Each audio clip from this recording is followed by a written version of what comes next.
Esse aqui é o circuito de condicionamento de sinais do PT100 a 3 fios no método ratiométrico com duas fontes de corrente.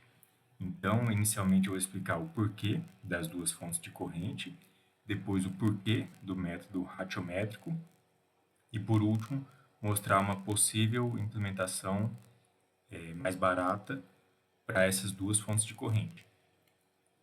Então, este aqui é o RTD, no nosso caso PT100, representado em vermelho, e em azul temos os 3 fios. E aqui as duas fontes de corrente. Como funciona então? Essa primeira fonte de corrente, a corrente dela vai passar pelo fio A, pelo PT100, depois pelo fio B, ainda passa por um resistor de referência, que tem a ver com o método ratiométrico, vai para o terra. A outra corrente passa pelo fio C, fio B, resistor de referência e terra. Assim, a tensão que vai ser medida é a diferença de potencial entre a extremidade do fio A e a extremidade do fio C. Então, o resistor está lá no campo, a gente tem um fio que pode ser bem extenso para chegar no circuito, na parte eletrônica do circuito de condicionamento. Então, a diferença de potencial medida entre o fio A e o fio C e o método das duas correntes funciona dessa forma para eliminar a influência desses fios aqui, para que seja medida apenas a resistência do RTD, que no nosso caso é o PT100. A explicação está aqui. O potencial no fio A é igual a queda de tensão no resistor de referência, mais a queda de tensão no fio B, mais a queda de tensão no PT100, mais a queda de tensão no fio A. E já o potencial do fio C é a soma dessas duas quedas de tensão, que ocorrem no mesmo caso, da mesma forma para o fio A, e mais a queda de tensão no fio C. Considerando que o fio A e o fio C estão dentro do mesmo cabo, eles têm o mesmo comprimento, são feitos de maneira idêntica, e essas duas correntes também são idênticas, a queda de tensão no fio C é igual à queda de tensão no fio A. Então, olhando aqui as equações, os únicos termos que não se repetem nas duas equações, na verdade, o único termo é a queda de tensão no RTD, no PT100.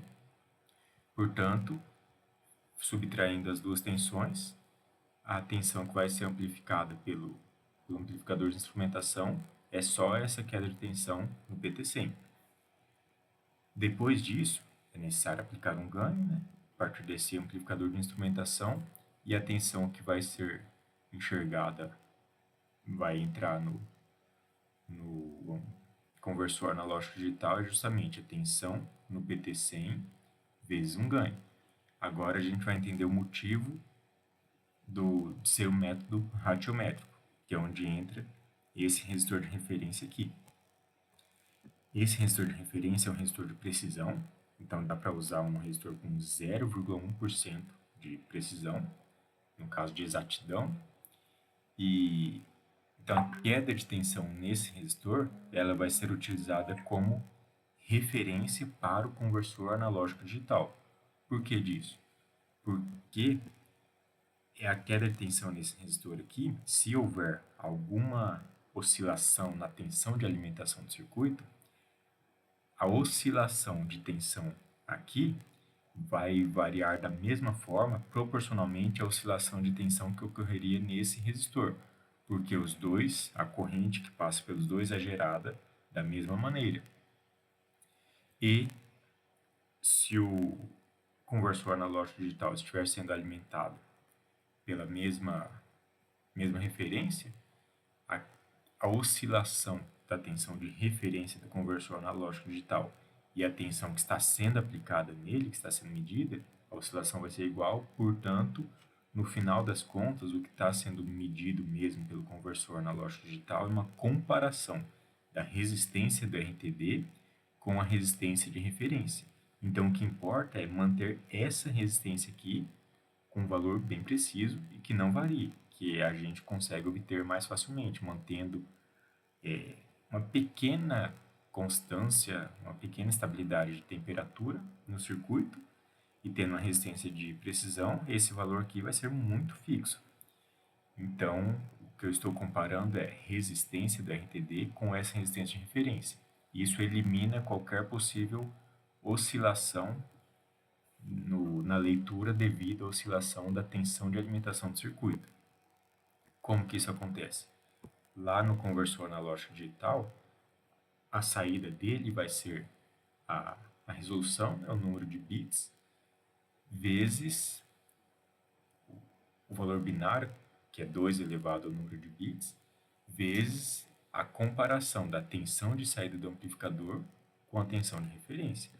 Como a tensão de referência depende de um resistor de referência e da corrente gerada pelas fontes de corrente, esses termos aqui, a corrente se anula e no final das contas a gente tem uma comparação da resistência do RTD com a resistência do resistor de referência.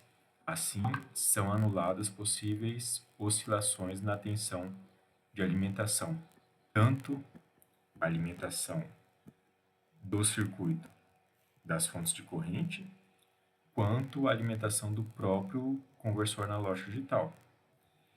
Tem como usar circuitos de fonte de corrente que, mesmo com oscilação da fonte de corrente, ele vai gerar duas correntes perfeitamente idênticas. Então, existem circuitos integrados que fazem isso, mas eles normalmente são mais caros que todo o restante do circuito de condicionamento, inclusive o microcontrolador. Então, existem maneiras bem mais fáceis e baratas de gerar duas correntes, realmente muito próximas, só que essas formas acabam dependendo um pouco da estabilidade da tensão de alimentação. E usando esse método ratiométrico, esse problema já é eliminado. Então aqui tem o método que eu citei de criar as duas fontes de corrente idênticas, um método mais barato que utiliza para cada fonte de corrente um amplificador operacional e um transistor PNP. Os amplificadores operacionais dá para usar um circuito integrado que contém dois amplificadores dentro do próprio circuito integrado e usar dois transistores idênticos. Esse circuito aqui, que a gente pode detalhar melhor no outro momento, basicamente o que o amplificador faz é ele ajusta a corrente aqui na base do transistor para que a tensão nesse ponto seja igual à tensão de referência. E essa tensão de referência pode ser criada com um simples divisor de tensão. Então, essa fonte de corrente é idêntica para os dois circuitos. E aqui eu tenho uma simulação usando o amplificador LM358 e um transistor BC557. As duas fontes de corrente são criadas. Aqui temos o RTD com os 3 fios e aqui o resultado da simulação.